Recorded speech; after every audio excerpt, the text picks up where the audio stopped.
back at E3 2017 at Bethesda's press conference, we were shown the latest entry in the Wolfenstein franchise, taking place this time within the US. Enter Wolfenstein II, the new Colossus. Now, full disclosure here, I have been a massive fan of Wolfenstein for a while now. I remember my cousins playing Wolfenstein 3D back in the day on their old PCs. I suppose I'm a big fan of id games in general. I absolutely adore Doom 2016, for instance.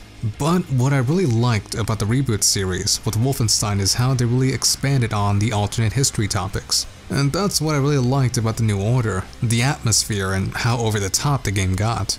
So, needless to say, when the sequel was announced, I was hugely excited.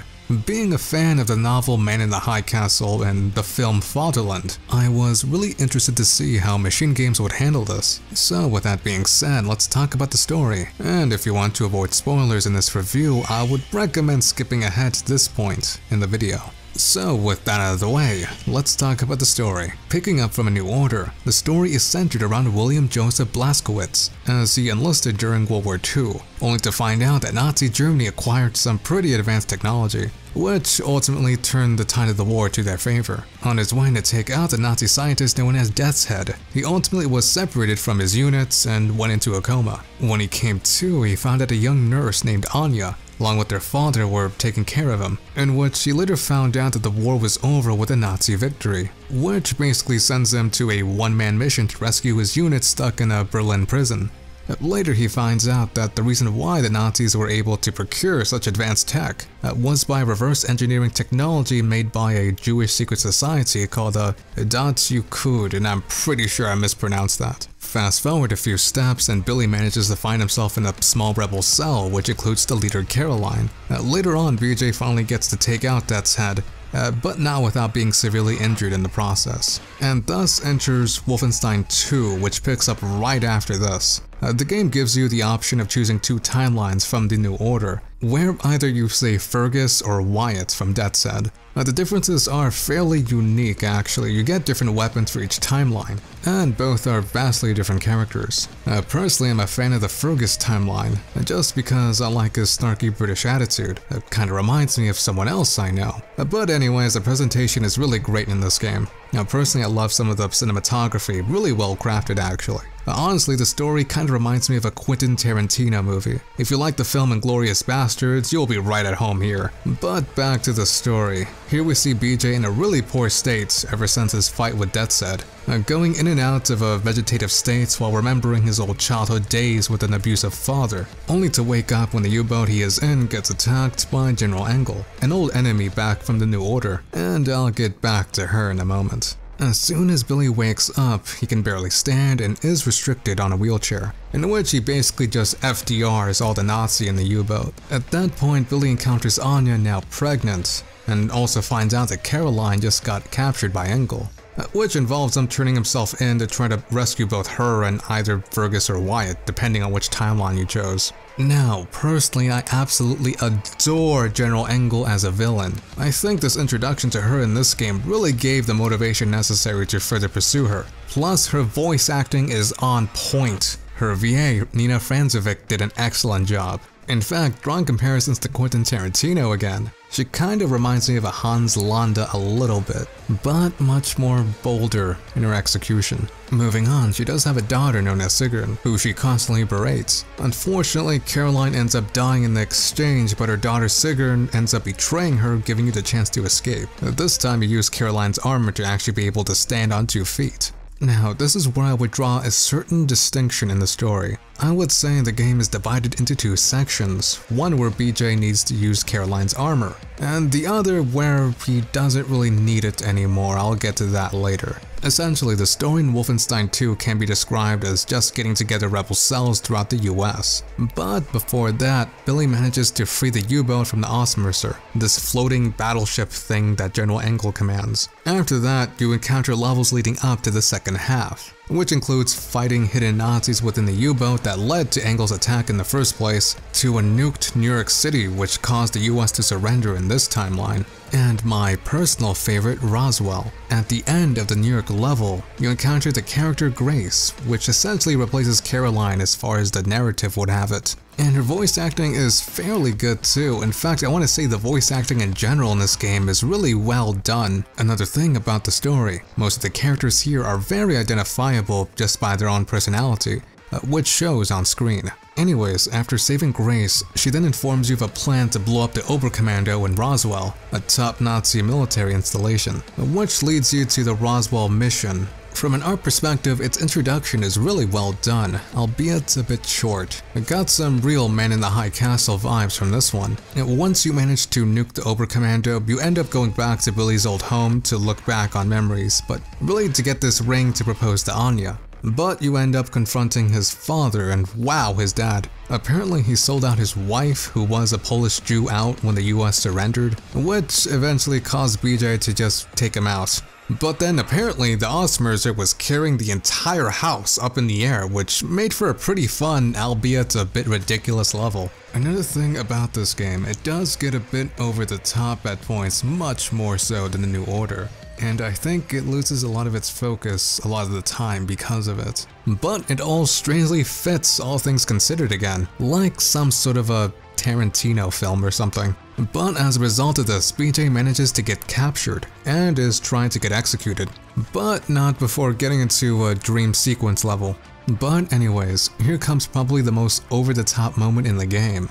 Billy literally gets beheaded but miraculously survives by being transplanted onto a new body. And wow, honestly, this took me by surprise the first time I encountered it. But I suppose the game was kind of foreshadowing it, since there is this monkey cat thing that went through the same procedure found in the beginning of the game. But anyways, remember when I said that the story is divided into two sections? Well, after Billy gets a new body, the story gets kind of a bit more wacky, and I would argue the gameplay gets a bit more fast-paced, since you are offered to get 3 different upgrades to go along with your new body.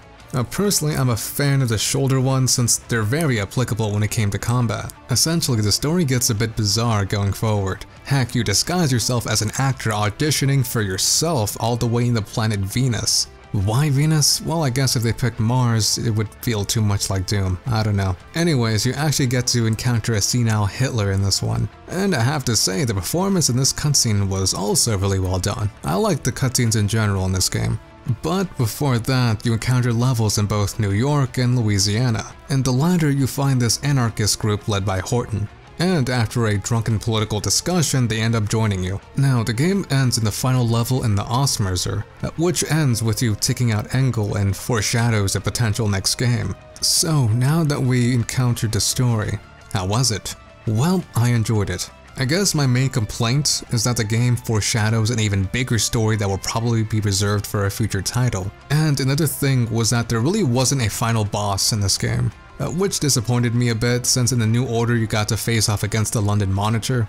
But here what you get is facing off against these robots, which they are challenging but lack the same climactic feel that the Monitor had. So how would I describe Wolfenstein II's story? Honestly, it just felt like a continuation of a New Order, not so much a conclusion to that narrative, since again it does allude to another game in the series. The acting was fairly enjoyable, and I do have to give it props for that. So, leaving spoilers behind, let's talk about the gameplay. The core gameplay hasn't deviated much from the New Order, but I'll get back to that in a moment. As such, it can be described as hectic at some points and stealthy at others, depending on your playstyle. Additionally, the game has an upgrade system that can either suit styles of play whether you want to go guns blazing or not. Same can be said for weapon upgrades. However, I do have some critiques with how the new Colossus handled this as opposed to the New Order. It seems to me that at times the game wants to have its cake and eat it too. What I mean by that is the game prefers you to go guns blazing at some points, and at others it wants you to take a more stealthier approach, especially for harder difficulties.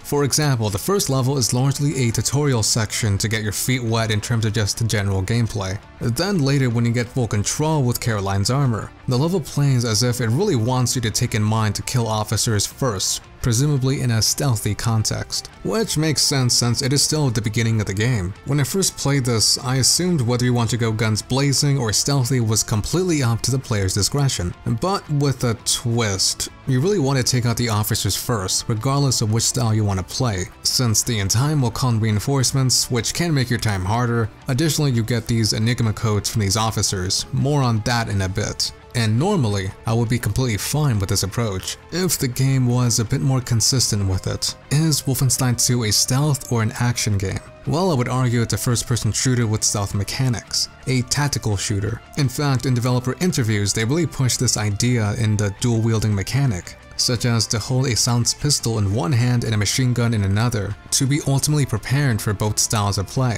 I remember I came into playing Wolfenstein II after Doom 2016, and wow, they play very differently.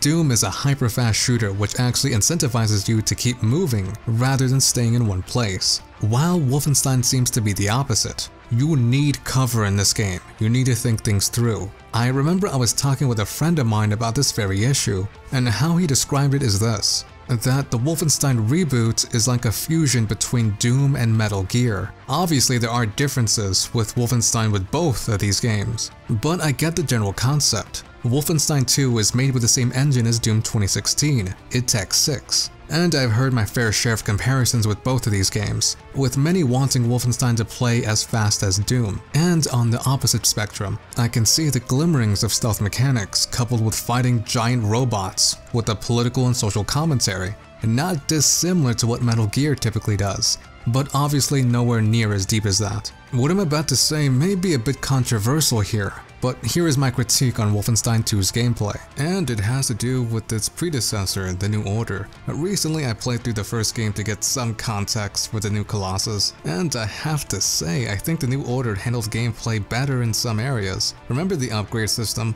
Well, The New Order's variant of it was much more in-depth than its sequel, which helped alleviate some of the issues in the new Colossus, which I will get to. Additionally, the boss fights against the London Monitor and Death's Head were really enjoyable, as opposed to the mini-bosses that we see in the new Colossus. And honestly, I think I like the New Order's story better. It seemed much more cohesive than in the new Colossus. And you know what, that brings a thought. I think the new Colossus focused much more on characters than they did the story, at least compared to the New Order.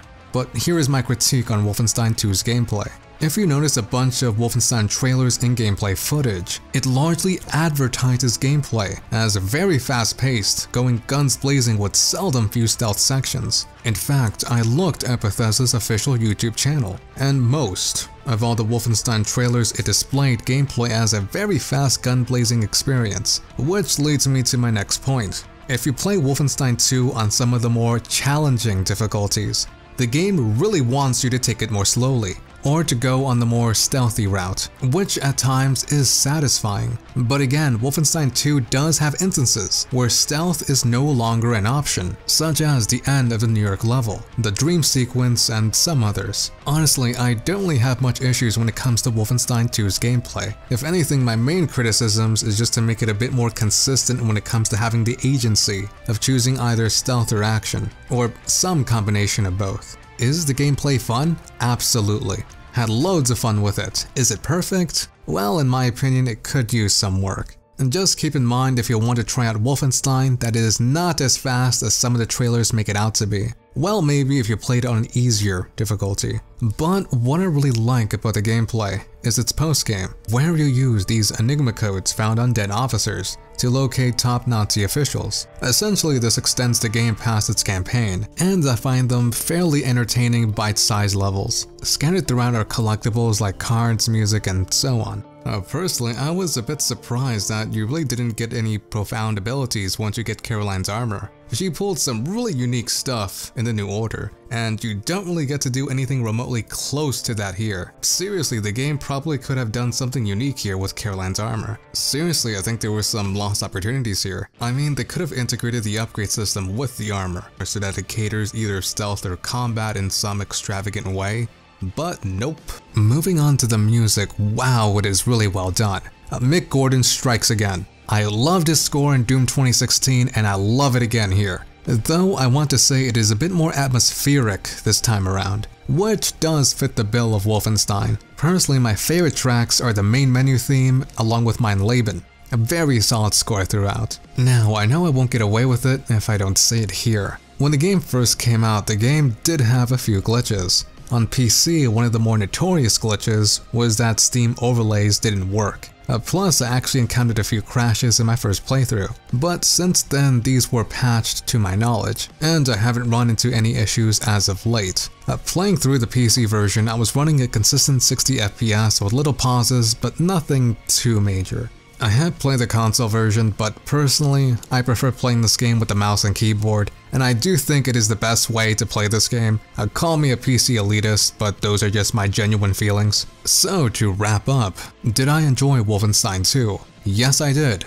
In fact, I still play it. Would I recommend it to others? Personally, I would recommend newcomers to first play the New Order first, or maybe even the Old Blood if they really want to get into the series. Now, if you're looking for something faster than Wolfenstein, I would definitely recommend Doom 2016 or Shadow Warrior. If you're looking for games like Wolfenstein, then I would recommend getting into the Metro franchise, specifically Metro 2033 Redux. It's a great entry game into the series since Exodus is coming rather soon. And wow, that was a long video, and it does look like this year's gaming season is at an end. Had loads of fun though, but in terms of reviews, far from it. So what is next for our radar? Well, we want to go equally in depth with the new Mario Odyssey. Expect that one soon. Have a few special thoughts about that one. That being said, thanks to our Patreon guys for helping keeping this channel afloat. And if you'd like to support us, feel free to do so on Patreon. With that being said, have a great rest of the day guys, and take good care of yourselves.